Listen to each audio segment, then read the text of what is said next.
If you can hear my voice, that means you are currently listening to one of the fastest growing podcasts on the internet, Unscripted Company, co-hosted by myself and my lovely, I always say lovely, hopefully that doesn't embarrass you, my lovely co-host, Riley, with me over here.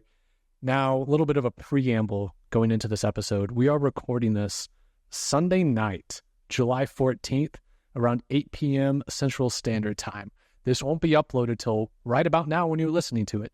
So something happened yesterday that was kind of crazy. I don't know the words to describe it. We're going to dive into it here in a bit. It involves Donald Trump. And if you have been living under a rock, we'll bring you up to speed. But we had topics that we were going to talk about today, totally unrelated to this. But then some crazy stuff went down yesterday that warrants a good discussion. But before we dive in that discussion, some housekeeping things. Typically, we have a little bit of a chitter chatter with the water cooler. One thing I want to make sure that we lead off with is a reminder that next week we have our 25th episode special. It'll be a live stream. For those of you listening or watching, it'll be over on our Rumble channel, potentially on YouTube, but for sure on Rumble. You can check out like rumble.com/unscripted company. You can also go to unscriptedcompany.com. You'll see the links there. Super easy to find. You're all smart cookies. But that'll be at 7 o'clock Central Standard Time. So we'll go probably about 2 hours in length. If you're not able to make it, totally cool. We'll re-upload it as a normal episode, and it'll get published the same way that you're listening and watching this episode. Another public service announcement that I wanted to throw out there, which, Riley, I don't know if you saw this one. This is kind of water cooler talk, kind of semi-sketch information. AT&T, the cell phone service / internet provider / telecommunications, they had a huge data leak. And I just want to bring this up, not as like a topic of in-depth discussion, but I am personally an AT&T customer. I don't know if you are or not, but yeah. Long story short, for all of you listening, basically all of AT&T's customer data from, what is it? I had the dates pulled up here, between May 1st, 2022 and October 31st, 2022. Basically every data point that they have as a company from all of their customers got leaked. So why do I bring this up? A lot of people don't know this happened because they like to sweep stuff like this under the rug so you don't get nervous. What I recommend, go change your password. Just double check your account security. You never know. But anyways, Riley, how are you doing today? I'm good, man. I mean, yeah, as far as the AT&T thing goes, I mean, I'll be honest, I didn't know about it, but this is also too for those of you who like enjoying using your kids' names, your pets' names, your birthdays, or any other significant thing in your life. You can either make sure that you hide those things on your social platforms, or just do what I do and just have a completely random password for everything that I have. Everything that I have has a different and unique password. And anything that is work related stays separate. I don't put any kind of, easy to find out passwords, none of that kind of stuff. I make sure I keep all my stuff, locked up. And if I feel that there's a data breach, which with some of your, if you have antivirus softwares and stuff like that, they'll tell you. But at this point, this is why I switch emails, because I just, if I don't use an email anymore and I get, data leaked because my email, then I'm like, okay, it's the email that I don't use anymore, so go ahead and spam it up. Like, I'm not going to respond to any of them. And so that kind of stuff it doesn't affect me. You said it was only for like what? You said it was like half a year? Yeah, it was basically from May to October of 2022. It says AT&T said the compromised data includes the telephone numbers of nearly all of its cellular customers and the customers of wireless providers that use its network. So that's all the like subsidiaries too. So I think like it's like Cricket Wireless and like Boost Mobile and like all the subsidiary companies underneath them between May and October of 2022. Says the stolen logs also contain a record of every number AT&T customers called or texted, including customers of other wireless networks, the number of times they interacted, and the call duration. There's a bunch of other data that got leaked with this too, but one thing I want to call out that you mentioned that I don't think a lot of people really think about is the variety in passwords. I know some people are very guilty of having like one password or maybe like a small variation of that one password, and they use it across all of their services. And they probably have the same username and or email address attributed to those accounts. So once one account is compromised, theoretically, the rest of them are compromised as well. Right. And a lot of that, again, if you have the same email, that's one thing because, okay, cool, they have your email, they can just spam you, you can just block the emails, cool, no biggie. But if you want to make sure about anything, is make sure that all your passwords are different, they always tell you, like, when you make a new account somewhere, they put a random password in there that's just random numbers and letters. 9 times out of 10, you can use those. I mean, realistically, just write them down, or if you have a passcode vault that you have on your, phone or whatever that has a master passcode that you have to use to get into it. I use something of that, and I have both variations, but it does get tiring writing out all those individual passwords and usernames and stuff. So just having folders and having stuff set up for that makes it easy. But it blows my mind though how people they're just not careful with that kind of stuff. And I've never had anything happen with me, but or anything that was my fault. Somehow, some way, something happened when I was with Wells Fargo, but I felt like that was just a Wells Fargo thing. I haven't had anything happen since. When it comes to banking, if you can bank local because they're typically a lot more secure than your national chains. So just if you have a local bank and stuff like that. But that was around the time I got into real estate. So realistically, I had all kinds of new stuff, and it was around that time where I was like, yeah, I need to read up all my passwords and go through and change everything. So I did just that. I went there and I changed all my passwords for everything. And every so often, if I feel like there's some passwords that are kind of similar, I'll change a couple of them. Or if I make a new account, I'll try to I will literally sit there before I create an account on something, and I will think about what password I could put in for something that could be anything that I could think of, and it's just, and that way then I can make sure that nothing will. And if it's just one of those weird accounts that's just I don't know, the account that runs our automatic litter box that we have that I can check everything on, there's no credit card on there, there's no information on there. What, you gonna keep up with my cat's bathroom habits for me? Really? So it's things like that. But yeah, other than that, I don't care. As long as everyone's smart about it and making the right decisions, then we're good. Yep, exactly. So this has been your cybersecurity update from Unscripted Company. We'll be back next week with another cybersecurity update, I'm sure. Now, before we dive into the attempted assassination of a former and potential next president of the United States, Riley, I saw that you had a family reunion this past weekend. Tell me about that, because I don't know about your family. I've met some of your extended family when I went to your wedding, but was there any drama? Was it fun? Were you get me the heck out of here? What's going on? Well, there wasn't any drama that we were involved in per se, but it's almost more fun when it's other members having the drama. There was some stuff that was going on, but at the end of the day, I obviously just told my mom, I was like, don't worry about it, because people make snide comments and snide remarks, but they never want to say in front of other people. It's we're all adults here. Why do we have to, how is it that one of the youngest people in this ordeal is the one that's trying to control everyone else, in a sense where I'm just hey, calm down. It's not a big deal. But it was nice. So my uncle came in from California. Again, he came in last year and he came in this year. But the difference this year was that my brother actually got to come down, and you got to meet him at the wedding too, with all my nieces and stuff. Yeah. But they came down, and it was fun. I enjoyed it. I enjoyed seeing them. Got a lot of pictures. And all that kind of stuff. And it was very nice, but it was also a bittersweet thing, because obviously, we didn't want him to go. Obviously, I'm not going to get into a whole lot of other stuff, at least on here, but it's just a lot of it hit hard today, it didn't really seem, not real. I don't want to use that term, but it was one of those, you hate to see him go, because you never get to see him. And so the last time I saw my nieces, I'm pretty sure was actually during the wedding. So up until then, I hadn't seen them or anything like that. And then we went down there yesterday and visited. And so we were down there for a good bit, and it was fun. I miss them already, and maybe one of these days I'll get to see them sooner rather than later, kind of thing. But it was fun.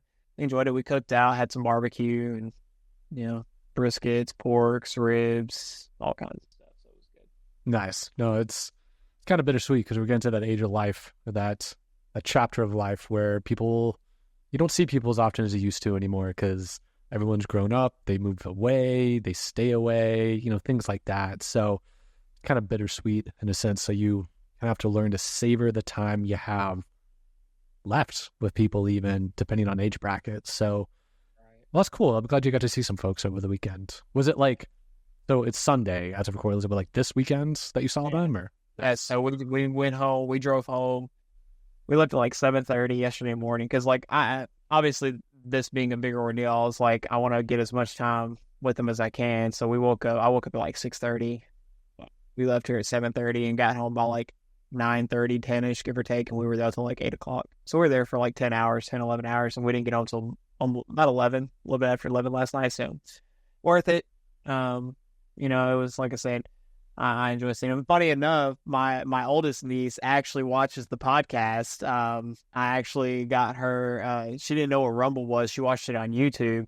And so she asked if it was going to be streaming on YouTube, but I showed her how to download Rumble, and she signed up for an account. So we have, I don't know if you saw this, but we have 20 followers now on Rumble. Finally got Dana to make a Rumble account. So those were the two followers from yesterday. So when she likes the podcast, she follows it, she enjoys watching it. And so that makes my heart happy, 100%. And I may not have kids of my own, man, but I love those girls. And, I wish I could see them a lot more. And who knows, maybe in the future, but we'll see. Nice. Definitely shout out to those new subscribers and those that have been with us since basically the beginning. Shout out to all of you. Let us know how your day is going down in the comment section below. One other shameless plug before we jump into the meaty goodness of whatever the heck happened over the weekend with the Trump rally in Pennsylvania. I want to throw a shameless plug in there that next week, the 25th episode that will be live streaming will also be kicking off and launching our newsletter. So if you want to get on the action before the first one goes live, all you have to do, go to unscriptedcompany.com. You'll see a button that says subscribe. It'll say newsletter, your smart cookies. You'll see it. It's kind of cool. Whenever the first one goes out, basically the idea is you'll always know when we post a new episode. You'll get some behind the scenes, maybe some of the topics we didn't get to in the episode, but also the main topics that we talk about. You can get all the links that we reference. So sometimes you'll see us pull up news articles or images. We'll throw all those in the newsletter, and other just fun tidbits from both of us. So sign up for that. We'll have some goodies that go out in the following weeks, but the first one should go out live some point next week.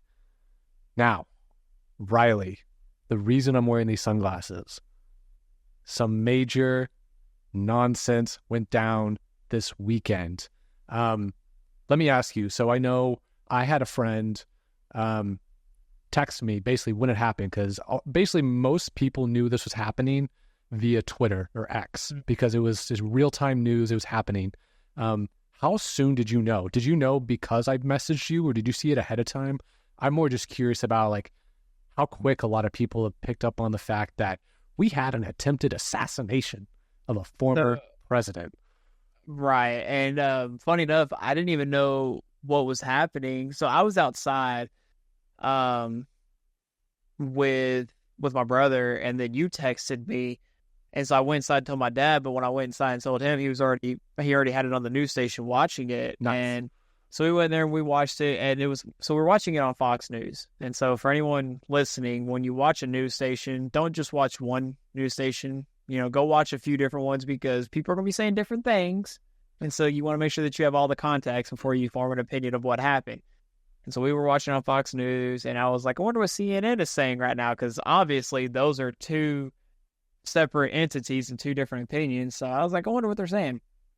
And the most frustrating, and man, I'm telling you right now, like I've got some conspiracy theory like mindset immediately happening as I'm watching this. I'm like, And so we'll go over all of that, but it blew my mind really, because when stuff like this happens, people's reaction times, all kinds of stuff like that is usually like immediate, but it seemed like, that was not the case here. And, before let's just say before the quote unquote FBI probably comes to kick down both of our doors after us talking about this tonight, because we'll see what happens. And there's so much that could have happened different. Like when you really, and we weren't there, obviously we don't know. All we're seeing is what they show on TV and, the media. So it's taking it with a grain of salt, but it happened. It 100% did happen. But the way it happened, there's so many other ways that could have went down, that could have happened. And to me, I'm just like, it happened the way it happened. But when you kind of start piecing stuff together, you're like, some of this just doesn't add up. Well, conveniently enough, I have plenty of charts and graphs and displays of the layout of what happened versus what shouldn't have happened, things like that. But for those that are listening or watching, maybe you're like, what the heck happened this weekend? I was under a rock or I was out of town without any internet. Let me just get you all up to speed real quick so we can all be on the same level playing field and have the same foundation here. I'm going to go ahead, share my screen, because there's a lot of images in this article that really convey what went down this weekend. So let me share my screen real quick. We'll get that up and running. Let me get back to full screen. Logistics. Okay, cool. So from the New York Post, we have the headline, former President Trump inches away from having his face shot open by assassin's bullet during Pennsylvania rally, sniper killed, sources. So, what the heck happened? Former President Donald Trump was wounded on a Pennsylvania campaign stage by a sniper's bullet Saturday night in an apparent assassination attempt that nearly claimed his life, law enforcement sources told the New York Post. Trump, who was speaking at a packed outdoors rally in Butler, Pennsylvania, when bullets started flying, later posted on his Truth Social site saying he, quote, felt the bullet ripping through his skin and that it, quote, pierced the upper part of my right ear. Quote, I knew immediately that something was wrong and that I heard a whizzing sound, shots, and immediately felt the bullet ripping through my skin, said the 78-year-old presumptive Republican presidential nominee. Quote, much bleeding took place, so I realized then what was happening. The gunman, who was later identified as 20-year-old Thomas Matthew Crooks of Bethel Park, sources told the Post. Shots broke out just after 6:10 p.m. local time as Trump showed off a chart of border crossing numbers. Footage shows him grabbing his ear as shots fired, with the crowd screaming behind him, and then someone yelling, quote, get down, get down, get down, get down, as Secret Service agents piled on top of him to shield him.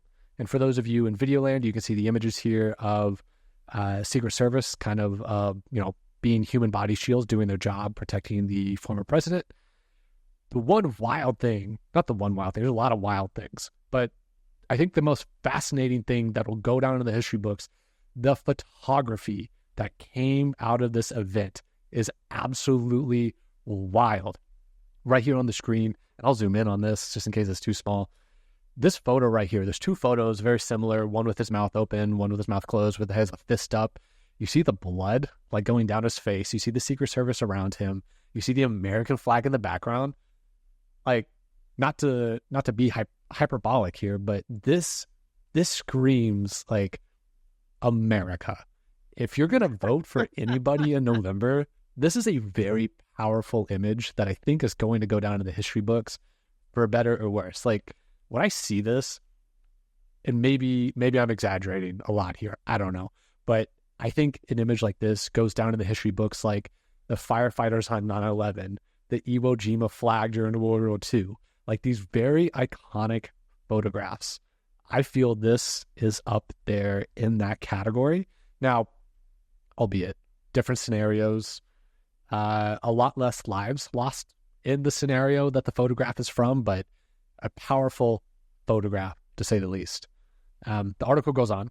It says, as blood gushed from his ear, Trump was then rushed off stage, but not before boldly pumping his fists into the air and twice telling the crowd to fight. He was then whisked away into a car to a Pittsburgh area hospital. Quote, he came within inches of having his face shot open, a senior law enforcement source told the Post. Crooks, who was the shooter, was not immediately identified because he wasn't carrying identification on him and was killed by a Secret Service assault team. Authorities said one rally-goer was killed and 2 others wounded, and we'll get into that here in a second, who that individual is or was. Their identities have not been released. We do know about one identity thus far, at least to my understanding. Crooks, the shooter, was believed to have crawled on the roof of a manufacturing plant about 400 feet from the former president at the Butler Farm Show grounds, outside the security perimeter, according to law enforcement sources. I have maps to show us where everything is, so we'll look at that here in a bit. A lot of unanswered questions as to how this dude climbed up there with a rifle and wasn't noticed by anybody, nor was any counter enforcement done to prevent, what happened from happening. Now it goes on to say the counter sniper team, which sources told the Post killed the shooter, returned fire from the roof of another building close to where Trump was located behind the audience stands. Now, of course, an AR-style semi-automatic assault rifle was recorded from the scene. Law enforcement sources told the Associated Press House Oversight Committee Chairman James Comer announced that his panel will open an investigation into the shooting. Now, so there's some videos, some pictures. The article goes on, quote, political violence in all forms is un-American and unacceptable. There are many questions and Americans demand answers.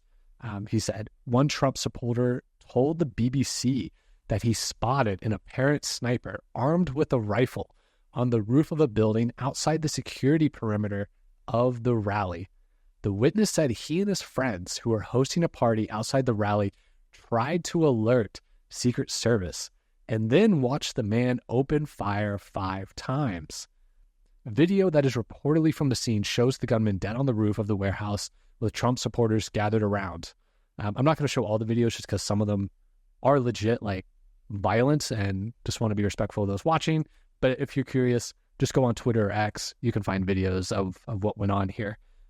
Here's the first graphic. This is actually one I didn't plan on showing, but just to give people an understanding of over here where my mouse is kind of circling, this red pin, this is where the sniper was positioned, the individual that fired upon the president or the former president. Over here is where the stage was. Up here on top of the roof was where the counter sniper team was positioned. Up here was where the stage was and all that fun stuff. But it's kind of crazy to think that homeboy climbed up here. Other people saw him climb up there with a rifle. Yet the counter sniper team apparently didn't do anything until the first shots were fired.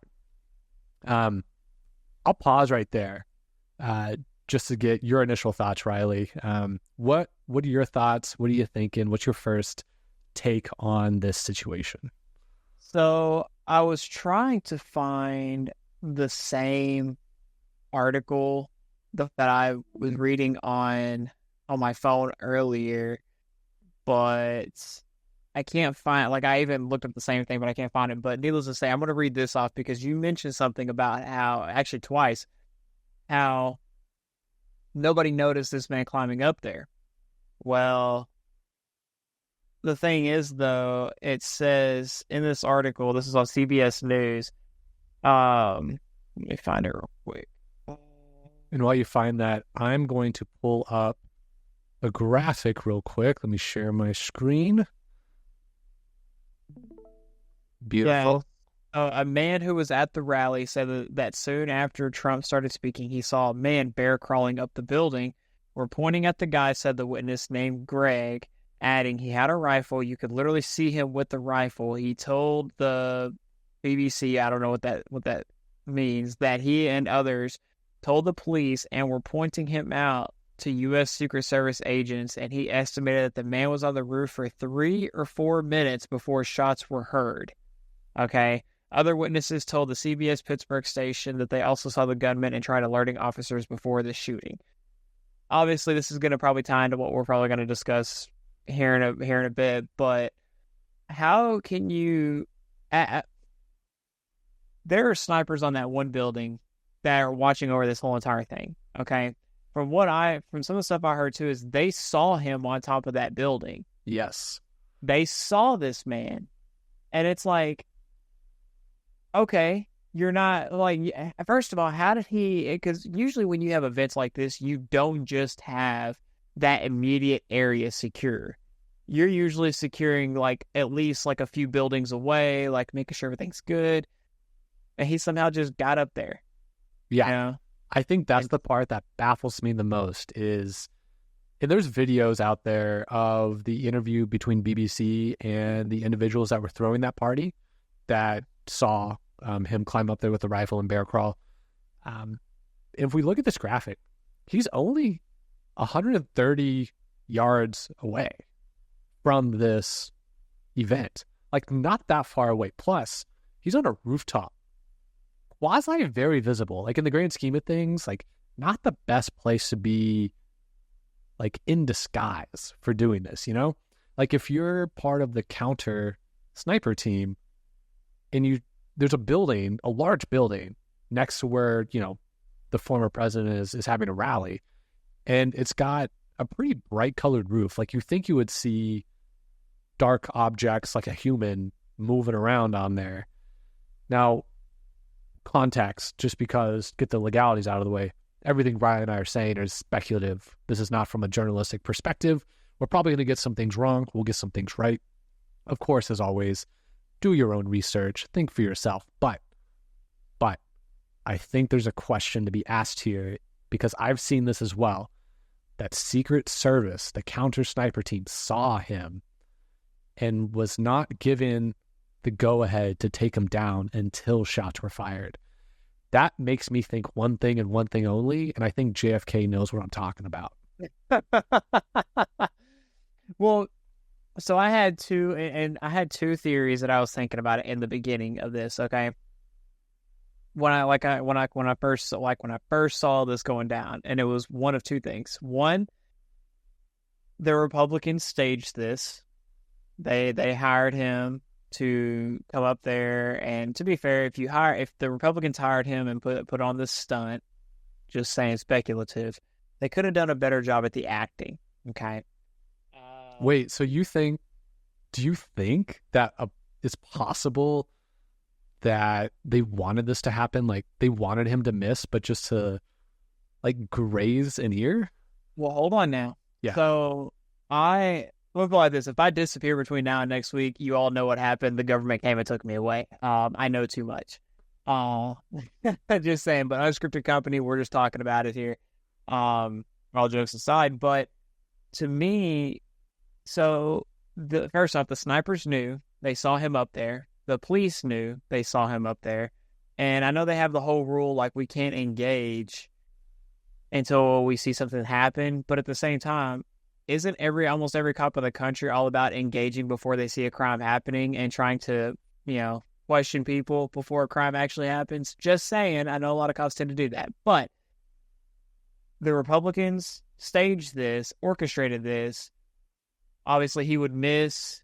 You know, I guess unintentionally, people would be collateral damage, and they would kill him, making it look obviously as like we stopped it, all this other kind of stuff. But the Republicans staged it as that, or like to make it seem like, you know, maybe the Democrats hired him, because there was something that came out about the guy, about Thomas, where apparently he endorsed Biden back in 2021 or something like that. Yeah, I think he made like a small donation or something to the Democratic National Convention, and so it was also like BlackRock TV ad, which is very interesting as well. If you know anything about BlackRock. But there were a couple things that could be said about that, because like even I watched the video, I can't remember what video it was, but they talked about the Secret Service's response time, and it was, there were a lot of people saying it could have been better, obviously. I mean, if we actually went back and rewatched some of the footage from the shooting, but they, 9 times out of 10, like, you don't just stand them up like that. Like, you kind of just you cover him and you make sure you're covering him until he's in the vehicle, but it seemed like there were still visuals that you could still see him, like in a way, like, and this was other people's obviously probably about what you're about to read off, but a lot of it just seems sketch to me, because even then it's like, as an assassin, and I can't remember who I heard this from though, but it's like most assassins you're typically going to go for the head, and that's obviously what he did. And so it's like, to me, that's like, okay, he made it seem real, but was he actually there to intentionally do this, or was he brought there by some people themselves to make it look like something else? And again, our hearts go out to the people who unfortunately, or to the person who lost their life, and to the people who were injured. Hope that hope that they end up okay. And it's no joke, but it's like, thing is you'd have to go through some pretty hefty loops to stage something this, because we haven't seen this since JFK, I'm pretty sure. We saw a Reagan. So one thing I have in the notes, Riley, that I'll bring up here in a minute, is all of the historical confirmed assassinations and then attempted assassinations. Okay. So Reagan was probably the last one that was, I guess, to this degree. And it helped him politically. It was a huge boost for him, because it really showed how tough he was. Man. He kind of put America on his shoulders. One thing, just to kind of piggyback on what you're talking about here, I have a tweet or a post up from Luke Rutkowski, who runs We Are Change. So he asked a lot of good questions here that we kind of been talking about. So his tweet goes, so let me get this straight. 1, the shooter at Trump's rally was spotted actingly suspiciously near the event. Authorities announced over the radio to keep an eye on him, and this info was passed to Secret Service, according to CNN. 2, the shooter made it to the roof with a full rifle kit, as 2 witnesses saw him and say they were telling authorities and screaming about him for an estimated 3 to 4 minutes, according to the BBC.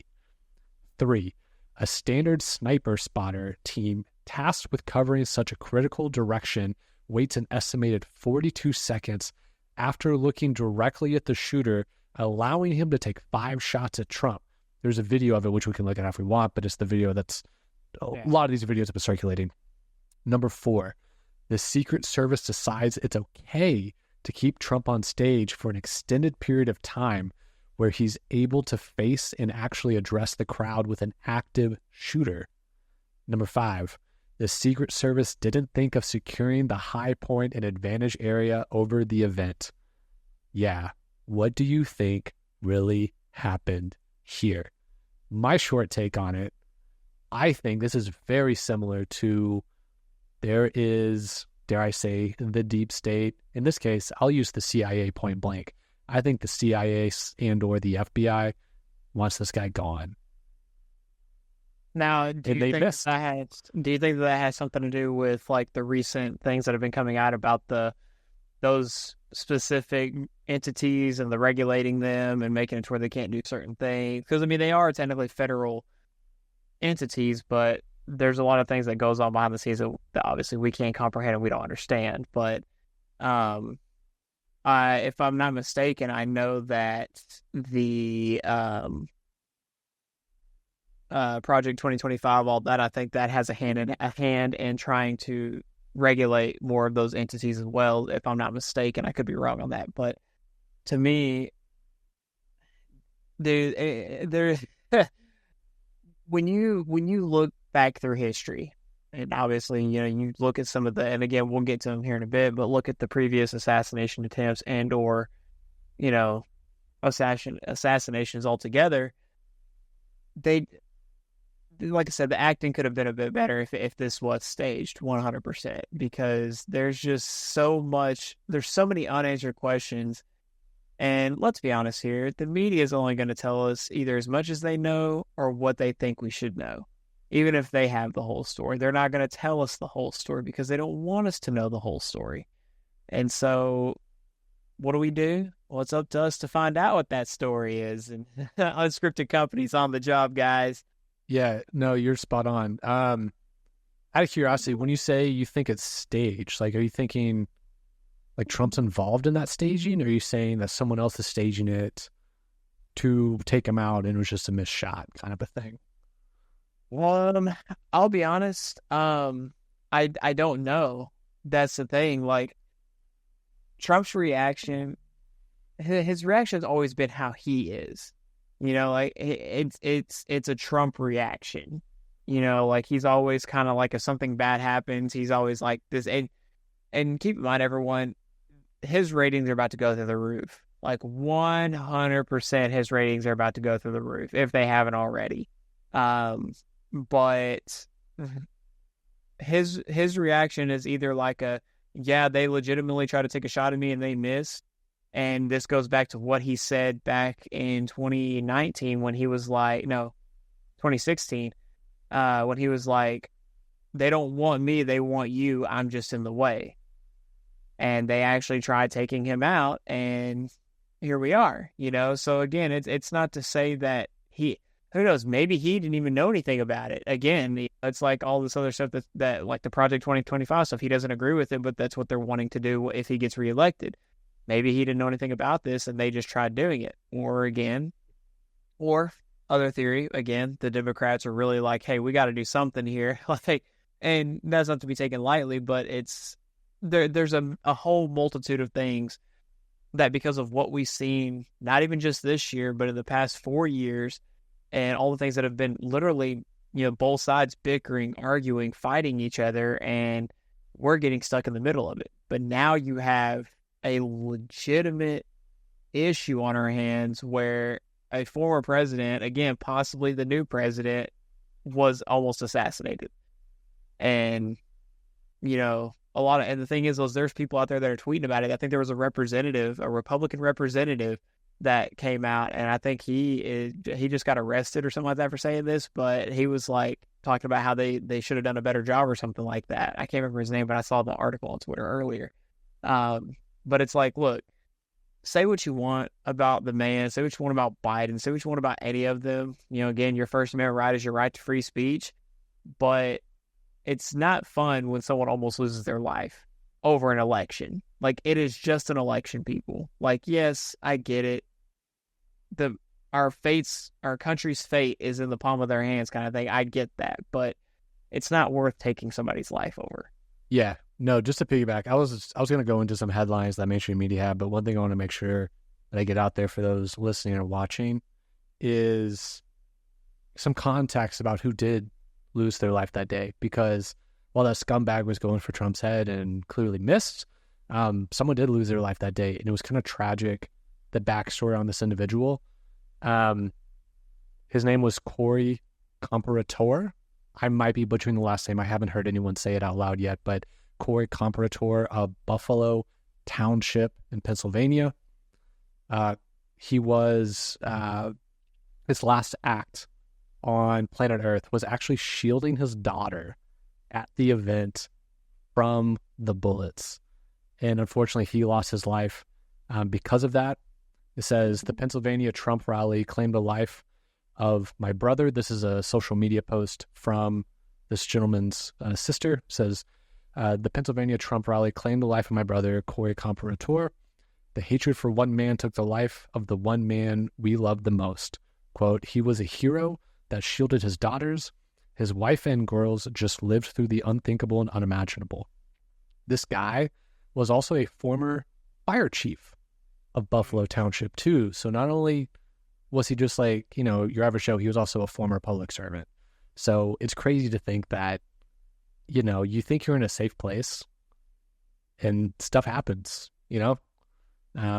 So while, you know, the guy missed Trump's head, he got someone else. And so someone's missing a husband and a father because of that. I don't know any of the identities of the other people.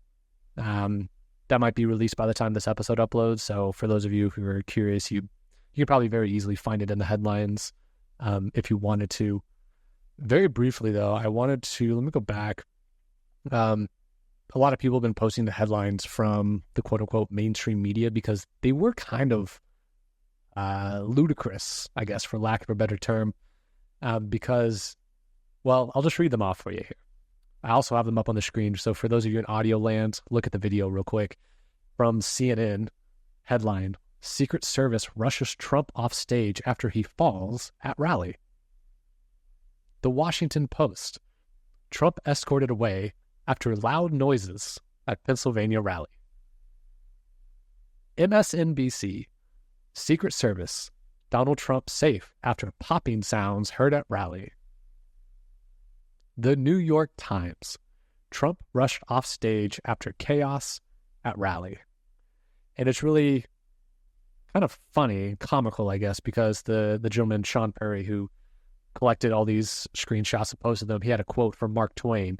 And the quote says, a half-truth is almost... Sorry, I misquoted this. A half-truth is the most cowardly of lies. That's a direct quote from Mark Twain. And I have a couple others real quick just to throw up here. Other headlines from USA Today. Trump removed from stage by Secret Service after loud noises startles former president crowd.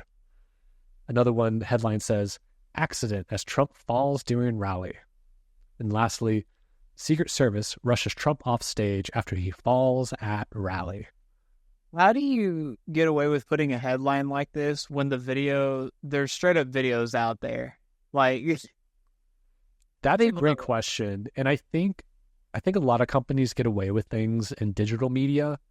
Well, yes, I believe by definition be considered, well, I don't know, would it be considered yellow journalism? Because they're not directly attacking Trump's character as an individual. They're more like discussing or making a comment on a situation that occurred. You are correct. Like, it's factually incorrect. But like, also, they're publishing so quickly. Like, to me, it sounds like the Zim eye and the graphic online, to me, it sounds like they're trying to pull like what most people would say about Biden. You know, like, oh, he tripped and fell walking up the stairs to get into Air Force One. Like, that seems like that same stuff, like they're trying to twist it. It's like, dude, just say what really happened. Somebody tried. What the heck? Yeah, so I put up an image just now where someone created a fake CNN headline just mocking the absurdity of the Trump headlines that have come out.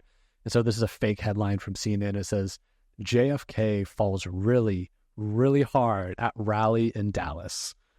You can put two and two together as to what that's showing. You can see the image as well.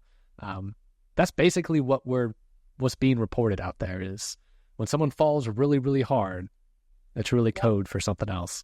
While we're looking at this photo, this is just my thing, okay? Was it just a time period back then that this was a thing? Or why on earth would you have the most important person in the country in a no-topped... What was that? Is that a Cadillac? I can't tell. I think it's a Lincoln Continental. Lincoln Continental. Why? Just why? That's my question. You know, I get it. Maybe technology wasn't as what it is now. And putting someone in an armored vehicle that has 5-inch, but I'm probably wrong on this, 5-inch bulletproof window panes, all this other kind of stuff. I get that. But brother, like at this point in time, it's like, do we really not have anything that they could put him because if let's just say they knew that there was going to be an attempt on his life. I feel confident saying they knew there was going to be an attempt. Not all of them, but enough of them knew. Well, and depending on how we kind of want to transition this, do you know, so the head of the Secret Service, like the director of the Secret Service, do you know what her previous job was before she got that job? I actually remember seeing something about that. Do you have that pulled up in front of you right now? Because I think they used to work at PepsiCo. If I'm not mistaken, hold on, I can... Yeah, it's something, hang on. Yeah, if you're pulling it up too, whichever one of us. Yes, is it Kimberly Sheetal? Yeah, so prior to rejoining the agency in 2022, so she actually was, I guess, a part of the Secret Service in some shape or form. Before then, Cheadle served as senior director in global security at PepsiCo, where she was responsible for directing and implementing security protocols for the company's facilities in North America. So, she has the obviously the means because she's done this before, but again, there was just so much that happened and so much that happened so quick that being realistic, we weren't there, so obviously we can't comment on everything. But it goes without saying that as a spectator, as an outside spectator, there's so much that we felt like could have and should have happened differently to prevent this, which is why people are asking the question, was this staged or not? I feel like is the biggest question. And I'll be honest with you, we're probably not going to get an answer on that ever. They are probably never going to answer that question. Yeah. There's a lot of big people talking about this too. A lot of big people that are asking the question of like, how did this happen? Like Elon Musk he did like a quote tweet where there's so many videos out there where you can see the shooter on top of a building before and after his life was taken. It's just so dumb, but you can see the video of like him up there, and it's so easy to see him. Like, here, let me just share my screen. I'll share this video real quick because it's not graphic in nature, so I feel fine sharing it. Let me share this. Let me throw this up there real quick. I think they hit him because the guy is so what's that? His life ceased to exist at this point. It's really not too graphic. You can't see it, but like very obvious to see this guy on top of a building, right? And there's like people over here. How was nothing done about this? And so the question was asked, how the hell was such an obvious line of sight not secured? And Elon Musk quote tweeted that and said, exactly. And this is my thought right here from B. Izzy or George. They wanted him murdered. This guy was not supposed to be alive today. The other thing, which I don't know if you saw this photograph, I have it up on the screen real quick. Someone caught this image. You could see the bullet behind, like whizzing past Trump's head. Someone got that photo. That's crazy. And, I'm just going to put it like this right here. Again, my stance on, people having their opinions. You can have your opinion about whoever you want to have your about. At the end of the day, no one deserves to lose their life over something like this, And I don't know, again, your stance on religion and God, but it's by the miracle of God that man is here today. If this, in fact, was, not staged and this was, or if it was staged and they were actually trying to murder him, at 100%, either way, it's by an act of God that man is still here today, which is, God has a plan. And right now it seems like his plan is, is seeing its way to the finish line if everything goes down the way we expect it to go down, Yeah. And again, for anyone who watches us, anytime we talk about anything like this, political wise or not, we're not affiliated with either side, but the facts don't lie. The videos do not lie. The media stations can put whatever headline they want to put on there. That man was straight up shot at and almost assassinated yesterday. And you cannot lie your way out of that. You cannot say whatever you want to say about that. The facts are there. Yeah. My official stance as of recording this, not to say my stance will change in the future as more information comes to light, or maybe lack thereof. My current take on it is, I think this is a scenario where this young man was coerced and radicalized, probably through some internet chat rooms that we've seen be used before, where there were agents from a 3-letter agency that talked to this man and convinced him that this was what needed to be done. Because we have to remember, there are some people out there, because of the way the media talks about Donald Trump, that think he is literally Hitler. That's one thing that Donald Trump Jr. brought up on his Twitter or X account, was all the headlines historically, or even over the last 12 months, that refer to Trump as being Hitler or Hitler adjacent. And so I think this young man was radicalized to a certain extent to where he had ideas fed to him that this had to be done. Now, to what extent was he provided encouragement or the tools to do what he attempted to do? I don't know. I don't want to overstep on my public opinion, knowing this is going to be uploaded on video sites and whatnot. But we've seen it before.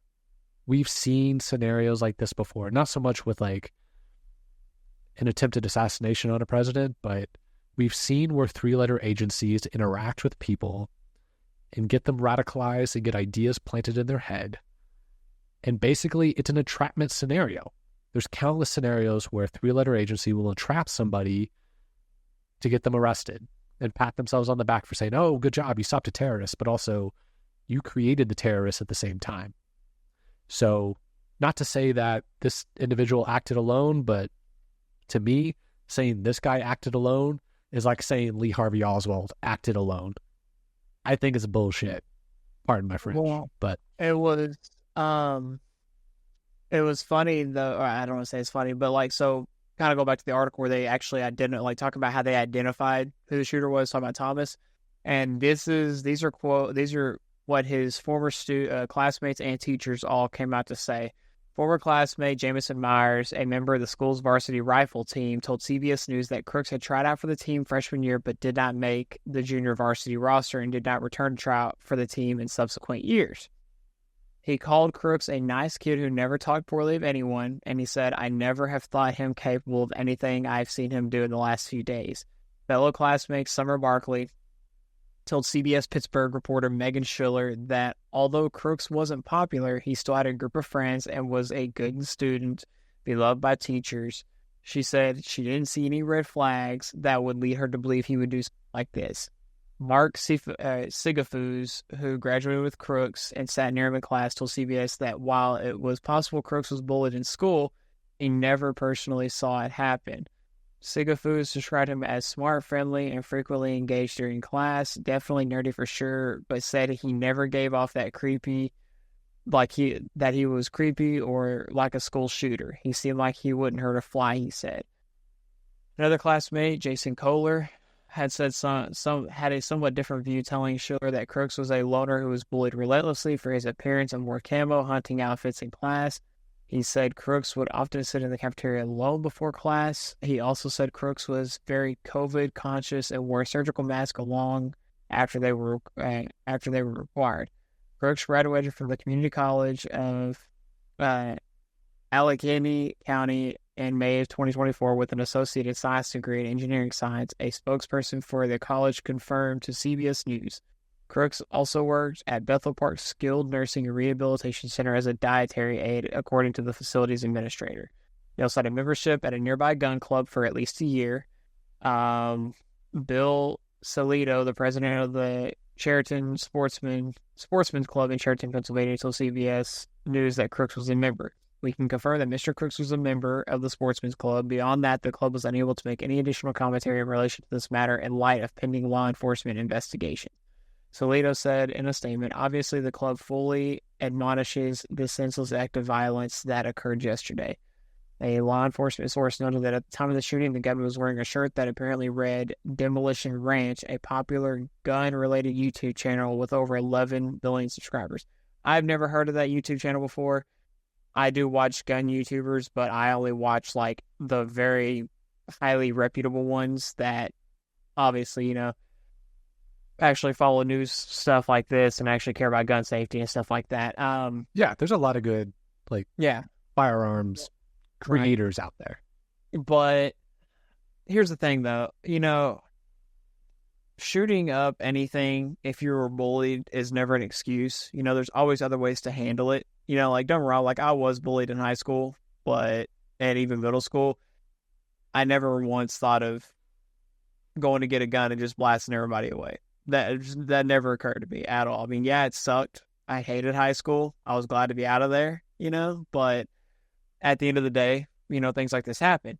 And if he seemed like he would never hurt a fly, maybe because he didn't make that rifle team, cool. But once he became eligible and old enough to go to a gun range, he was like, cool, I can actually do what I wanted to do in high school. I can do it here now. Okay, cool. Obviously, the gun range and the sports club isn't going to comment on whatever happened because, in case they had anything to do with it or in case whatever happened at this rally was there was a catalyst at that gun range that, but all in all, I mean, we don't know what he was thinking. We don't know what he was going through, if he was going through anything, or as you said, someone, whispered in his ear, something that wasn't sweet nothings, but on the contrary, something that inadvertently caused him to do this. it is what it is. Yeah. There's going to be a lot of unanswered questions, and I have a feeling we're never going to know the answers. However, one thing that's very interesting about this is if Trump goes on to win in November, takes office in January, I wonder how much time or energy he will give into uncovering answers to that. Like right now, to my understanding, the FBI is the agency taking the lead on investigating what actually happened here, like all aspects of it, who messed up, what information do we know about this individual, things like that, the whole 360 panorama view of it. Right. I assume once that investigation is complete, they're going to have some undisclosed information. Now, when Trump takes office, assuming he does, he would have the ability to disclose some of that information. Or I don't know if he would keep it to himself, but I'm curious to see, like, if he does become presidential-elect and eventually president, if he even has an interest in digging into that to see, like, I mean, wouldn't you be interested in, like, if someone tried to kill you, they miss, of course, you're still alive, but you have the ability to say, like, I want to know everything about this kid. I want to know what happened. I want to know who in Secret Service or in security, like, screwed up that day. Like, I want to know everything. I feel like I would want to dig into that just a bit. I'll be honest, if I became president or if I was running for president and that same thing happened to me, I can tell you right now, I would probably do everything in my power to try to figure that out, because let's be honest here, what blows my mind too, okay, the FBI, CIA, all those, whatever the case may be, they're like, we're still running investigations, we're still trying to find out stuff right now. You're the freaking FBI and the CIA. How long does it take to run an investigation on this with the technology that y'all have? Like, see, what they're really trying to do is really trying to bury as much information as they can before then they release the information. You got to come up with a good narrative that the public's going to believe. 100%. And no offense to our general public and our population, but y'all are probably going to believe whatever they put out on the news. Just saying. And I hate saying that, but that's just a lot of people. You know, a lot of people where they see it on the news and they're like, and don't get me wrong, there have been a lot of people like in the last year to 2 years that have actually been like, oh man, we really screwed up. Like, there's a lot of bad stuff happening right now, and we're in the middle of it, and there's nothing we can do about it. And unfortunately, that's the bed that was made, and that's the bed that we have to lie in for the time being until we as a people and as a government and as everyone can figure out how to handle this. But Trump also too just doesn't strike me as the kind of guy that's just going to be like, all right, I'm elected, whatever happened. He's not that guy. He say what you want about him, but the man loves the publicity and he loves being on TV, and he will do whatever he can to find out the actual story. Like, even if he has to hire his own people to do it, it's people that he knows he can trust. Because if he gets elected, I'm not saying he can't trust. Well, I mean, let's be honest, he can't trust his own people, because even some of them have already tweeted out about it. You have to think about that. Like, he will probably, I don't want to say he'll move heavens and earth kind of thing, but he'll move some stuff around. He'll do his best to try to figure out what's going on. I could see that happening if it already doesn't happen before he gets elected, like the actual story of what happened. So, yeah, no, I think you're spot on with that. Real quick, just to kind of round out the conversation here, just because we brought it up earlier, Trump, former President Trump, potentially soon to be serving term President Trump, which it'll be wild if he doesn't win the election. I'll go on the record saying that. He's got November, it seems, locked down at this point. But he joins a very elite list of presidents who have either A, been assassinated, or B, had a failed attempt of an assassination on their life. So, quick list of those that have been assassinated. I feel like most people recognize a few names on this list. Of course, Abraham Lincoln was assassinated in April of 1868 by John Wilkes Booth at Ford's Theater in Washington, D.C. Most people know that story. Number 2, James A. Garfield. He was assassinated in July of 1881 by Charles Guiteau at the Baltimore and Potomac Railroad Station in Washington, D.C. Number 3, you had William McKinley, who was assassinated in September of 1901 by Leon, I'm not going to pronounce that last name, at the Pan American Exposition in Buffalo, New York. And last but not least, probably the most famous one, actually Abraham Lincoln might be the most famous, but second most famous, John F. Kennedy, assassinated in November of 1963 by Lee Harvey Oswald in Dallas, Texas. Now, Trump's not on that list because he's still alive, but I wanted to bring up that list. The second list, I think the names are even a little bit more elite in terms of where Trump's political trajectory may be headed now. So, number 1, Theodore Teddy Roosevelt. So, Teddy was shot in October of 1912 in Milwaukee, Wisconsin, while campaigning for a third term as a Progressive Party candidate. Roosevelt continued his speech after the attempt and the injury, which showcased his toughness and boosted his popularity. However, he did not win the election, splitting the vote and leading to Woodrow Wilson's victory. So, if you know anything about Woodrow Wilson, there might have been a world war that happened shortly thereafter. FDR, Franklin Delano Roosevelt. Before his presidency, he was targeted in February of 1933 by Giuseppe Zangara in Miami, Florida, shortly before his inauguration as president.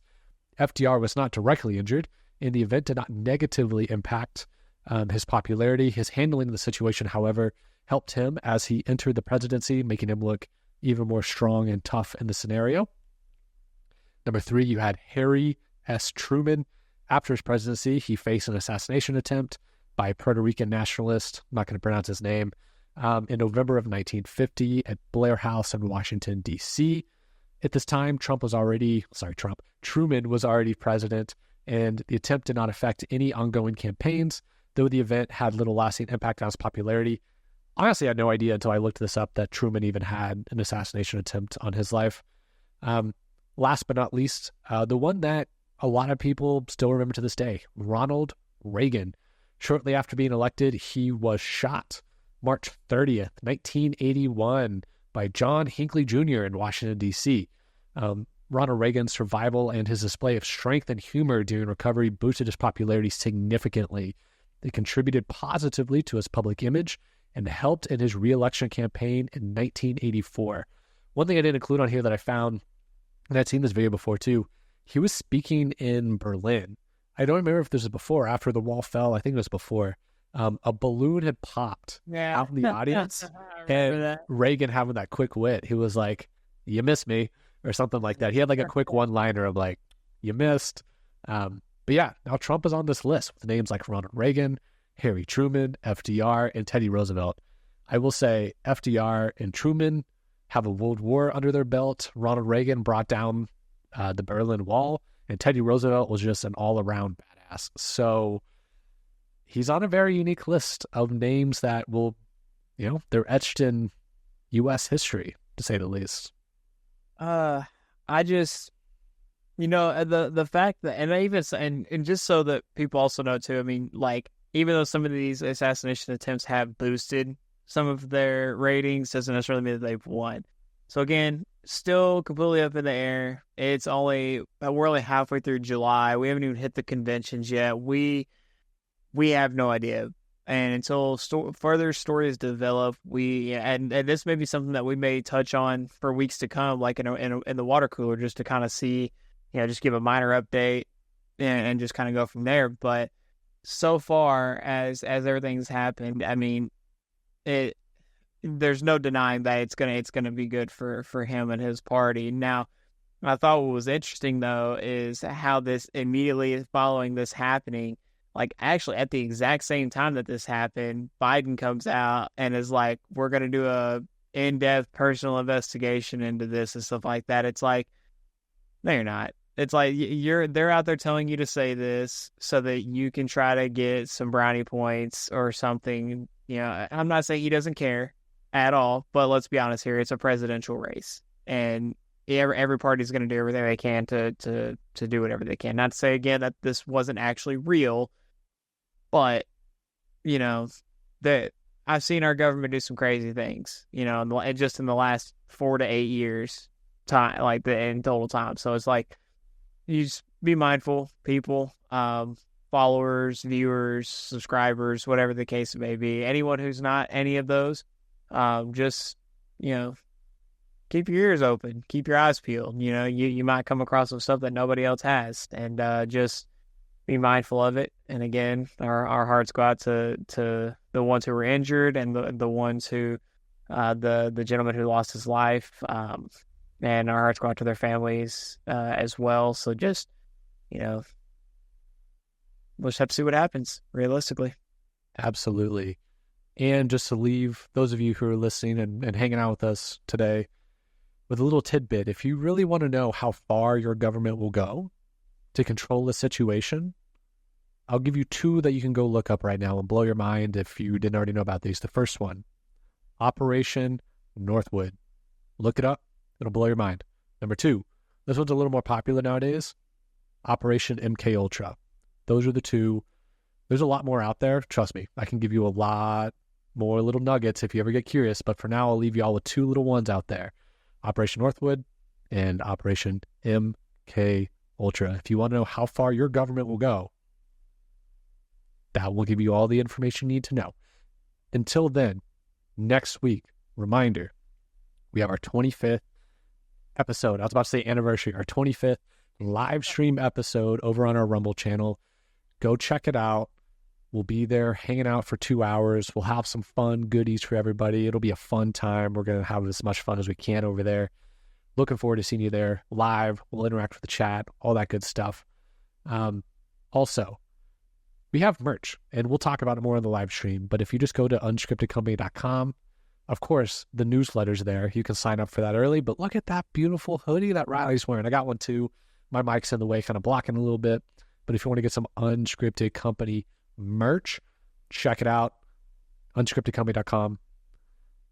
But as always, I'm going to leave the last words of wisdom with Riley here. Riley, please drop some knowledge and high-level wisdom on our beautiful listeners today. Always hold your family close, because you never know when it's going to be the last time, or even you don't ever know when you might see them again. So always, try to stay in touch with your family, be with your family. Gun violence is never the answer. Any kind of violence is realistically never the answer, but there's nothing so bad that's happening in your life or somebody else's life that's causing you grief that you feel the need to grab a firearm and try to take that person's life, because it just doesn't do any good. It doesn't do you any good, doesn't do any of the people that you might hit in the crossfire any good. Just don't do it. Gun violence is not the answer. Guns are made for hobbies and for gun ranges and for hunting. And depending on what our government does, we can cross that bridge if we ever get there. But violence is never the answer. Stay safe, everyone. Be mindful, and we'll have more developing news in the coming weeks, hopefully. Well said.